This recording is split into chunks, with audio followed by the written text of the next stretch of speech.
Armed with a modern arsenal and extensive combat experience, Russia has once again demonstrated its military might by launching some attacks in Zaporizhzhia.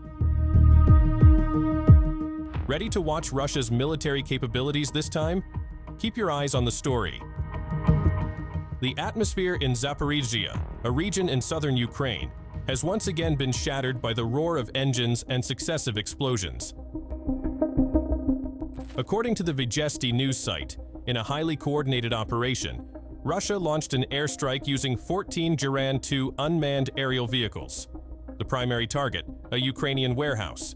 The blasts not only destroyed the facility, but also shattered windows in nearby high-rise buildings. The shockwave from the strike served as a testament to the destructive power of the Grad 2, while also highlighting the effectiveness of this UAV system in inflicting both physical and psychological damage behind enemy lines. The Grad 2's advantage lies not only in its explosive power, but also in its ability to penetrate Ukraine's increasingly depleted air defenses. Recently, hundreds of Grad 2 UAVs have been deployed by Russia to strike strategic military targets in Zaporizhzhia. The success of these attacks can be attributed to the Grad 2's capability to operate in large numbers, overwhelming enemy air defense systems to the point of exhaustion. With a relatively slow flight speed, the Grad 2 is indeed vulnerable to being shot down, yet this is precisely its strength. It forces Ukraine to deplete its already limited supply of anti-air missiles, thereby creating openings for follow-up strikes by Russian cruise missiles or fighter jets. The Russian Ministry of Defense has also been active in publicizing the success of its operations. One of the key moments was the destruction of the temporary deployment area of Ukraine's 118th Separate Mechanized Brigade in Mala Tokmachka. The strike was carried out by the Russian aerospace forces using RBK-500 aerial bombs, which had been modified with universal glide and correction modules and equipped with cluster warheads. This weapon allows for attacks from a safer distance with a very high level of accuracy.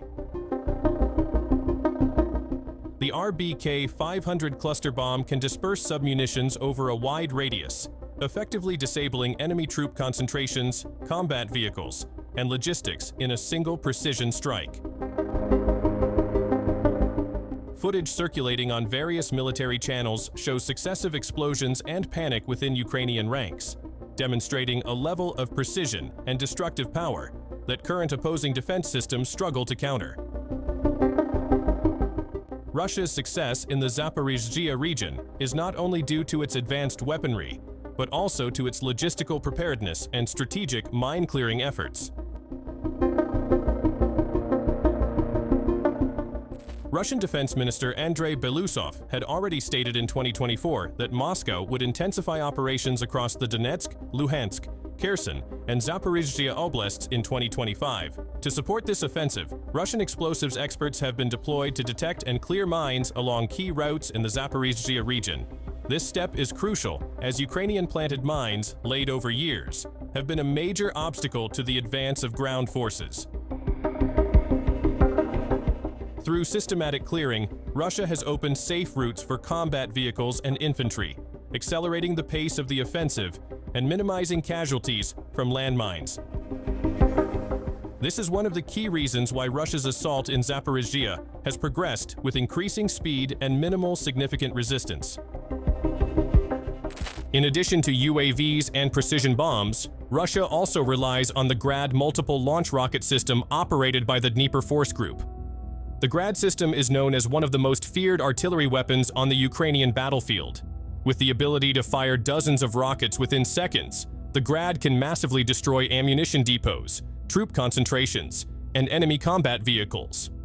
Its advantages lie in high mobility, rapid rate of fire, and wide strike range.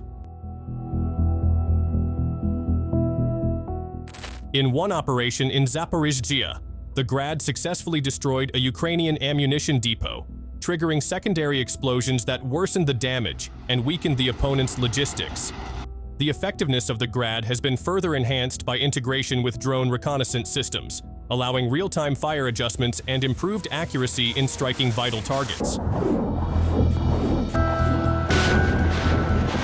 Russia's success in operations in Zaporizhzhia has also been supported by its superiority in the air. Russian air dominance, particularly through the deployment of Ka-52 attack helicopters and Sukhoi Su-35 fighter jets, provides a significant strategic advantage. The Ka-52, for instance, is renowned for its agility, armored protection, and ability to launch anti-tank missiles from a safe distance. These helicopters often operate beyond the reach of Ukrainian air defenses, maintaining constant pressure on enemy positions and forcing them to keep moving and hiding. Meanwhile, the Su-35, as a 4++ generation multi-role fighter jet, is capable of conducting air patrols, ground attacks, and dogfights with high effectiveness. This air superiority has made it difficult for Ukraine to defend its territory along thousands of kilometers of border, especially given its aging and limited air defense systems. From a defense standpoint, Ukraine and its Western allies have indeed made significant efforts to strengthen air defense systems and modernize their weaponry. However, in reality, their supply of weapons and ammunition is beginning to dwindle, while Russia continues to ramp up production and adapt new technologies on the battlefield. Ukraine's main weakness lies in limited resources, both in personnel and logistics. Moreover, Ukraine's aging air defense systems often struggle to cope with waves of drone attacks, cruise missiles, and precision artillery launched simultaneously by Russia, as seen in Zaporizhzhia. Russia's superiority in electronic warfare has also become a decisive factor. With the ability to jam Ukraine's reconnaissance drone signals, Russia restricts its opponent's capacity to gather real-time battlefield intelligence.